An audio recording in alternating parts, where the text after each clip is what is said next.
Joining us now, Phenyo Moroka, Director of PMI Media and the Director of Proceeding for the Real Estate Conference and Expo 2023. Re Moroka, welcome. Thank you, ma'am. How are you? I am fantastic, thank you. Loaded with content from today's expo and conference. Tell us a little bit about yourself, PMI Media, and how you became the Director of Proceedings for today. Wow. Okay. So I multitask, right? Director at PMI Media. I'm also managing director of a small development company called Kyodev Properties. So my involvement in the real estate conference started actually last year with the first one through my relationship with Kim. And of course, being interested in trying to grow the property business, I thought this was a fantastic platform to come and learn from guys who've done what I want to do, try and get what opportunities might exist in other sort of subsectors of the industry that or the family business, which is really what the property business is involved in. So I'm really, my involvement here is just to try and learn and become a better entrepreneur, better property entrepreneur, yeah. Perfect. We've had different speakers come in and speak. We've got different panelists come in and engage with the crowd, and I must say it was really, really loaded with content. What are your key take-homes from today's conference? First one, we need a 2-day conference. Yeah, okay. But I think for me, the key takeaway was the trends. It was good to see what the trends were. It was good to see how the global trends, or rather the local trends, mirror the global trends. And it was nice to get some insight into some of the sectors or the subsectors that one could look into in terms of further investment or potential diversification of one's portfolio. Because obviously with unanticipated shocks like COVID-19 was and whatever else is happening in the world that's crazy right now, I think it's important to try and diversify one's portfolio as best as possible as a hedge against the shocks that come. Our business, thankfully, is in housing. So we were good. Are you by any chance in affordable housing? We like to believe we are in affordable housing. Look, as a strategy, we've decided that the properties we develop, we're going to focus on 2-bedroom properties as sort of the most high-end property we look at. And that was purely because, we don't want to play in the what we'd call the high-end or the middle to high-end market.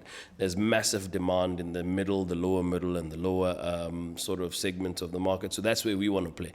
So I think we tell ourselves, and this is what we tell everybody, that we provide affordable, decent accommodation, right? So although it's kind of counterintuitive, we try and develop properties that have relatively high-end specification so that one can enjoy living in our properties, right?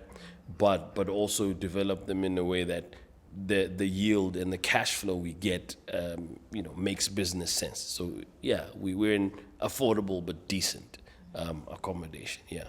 So. And in terms of the portfolio that you have, are you predominantly based in Gaborone or the outer skirts?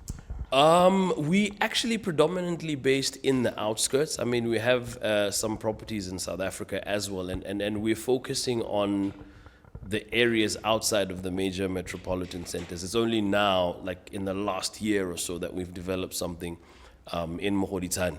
But generally speaking, we are outside, which has its own challenges. But I think from a social responsibility point of view, it's nice to give the people outside of Gaborone sort of Gaborone level or Gaborone quality accommodations. And that's why, strictly speaking, I think we're at over 90% to 100% occupancy. And it's been like that right from the very beginning because we give good quality properties and accommodation at decent rentals, yeah. Okay. The issue of accessibility to funding, as a company that dribbles and dabbles in the property market, accessibility to funding. We have had speakers speak about funding in terms of, multi-residential funding, et cetera, which you guys are currently into. How has that experience been with you guys? Yeah, look, I think, funding is a difficult one. I'll tell you, we got lucky that, when we developed our last property, we already had the buffer of existing and unencumbered properties. But, the the risk appetite, I think, of the banks is not where it was before COVID-19 for sure. So the financing is there, but not what we require. We didn't get the interest rate that we hoped to get. We didn't get the loan term that we hoped to get. But you live with what you live, and after a few years, your property is still generating income anyway. So you suffer now, and be okay later. I should agree with you on that one. In closing, what are your expectations from the Real Estate Conference in the year 2023?